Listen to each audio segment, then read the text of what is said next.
আসসালামু আলাইকুম guys, welcome back to my another new blog video. আজকের ভিডিওটা অনেক সুন্দর হতে যাচ্ছে, কারণ আজকে আমরা পুরো ঠাকুরগাঁও ঘুরে এমন একজন মানুষকে খুঁজে বের করবো যাকে আমরা কিছু সাহায্য করতে পারি। তারপর আমরা ঠাকুরগাঁও শিবগঞ্জ, সেতাবগঞ্জ এবং বিভিন্ন এলাকায় ঘোরার পরে আমরা চলে আসলাম ঠাকুরগাঁও নারগুন ব্রিজ। ঠাকুরগাঁও নারগুন ব্রিজকে কিন্তু ফেসাডাঙ্গি ব্রিজ বলা হয়। তারপরে আমরা চলে আসলাম একটি বাজারে, এবং বাজারে এসে একটি ছেলে দেখলাম অনেকক্ষণ থেকে পেয়ারা বিক্রি করতেছে, কিন্তু তার পেয়ারা বিক্রি হচ্ছে না। এবং আমি তাকে বললাম, ভাই আমাকে কি একটা পেয়ারা ফিরি ফিরি খাওয়াবা? এখানে বুঝতে বাকি থাকলো না তার মন কতটা পরিষ্কার। বলার সাথে সাথে ভাই মিনি সেকেন্ডে মনে হয় বলে দিল যে খাও।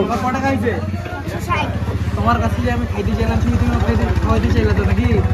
হ্যাঁ, তোমার তো মন অনেক বড় ভাই। তোমার এই যে টাকা কটা খাইছে তোমার? বুঝলো নাই? কত টাকা পাবো বলো? তুমি আমার কাছে 21 টাকা পাবো, আমি তাহলে কত টাকা ব্যাক পাচ্ছি? 40। মন খুশি তোমার? তুমি খুশি?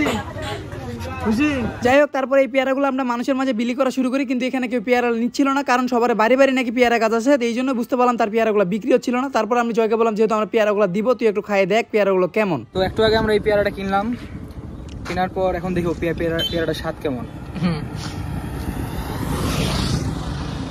পেয়ারার স্বাদ মাশাআল্লাহ, দেখুন অনেক সুন্দর। তোকে জন্মস্থান ঠাকুরগাঁও, কিন্তু কর্মসংস্থান সৌদি আরব, এই জন্য তিনি সৌদি আরবে থাকেন। এবং ইসমাইল ভাই আমাকে গত রাতে 200 টাকা পাঠান এবং বলেন এরকম টাইপের একটা ভিডিও বানাতে, তাই আজকের এই ভিডিওটা বানা। তো সবাই ভালো থাকবেন, সুস্থ থাকবেন, আসসালামু আলাইকুম।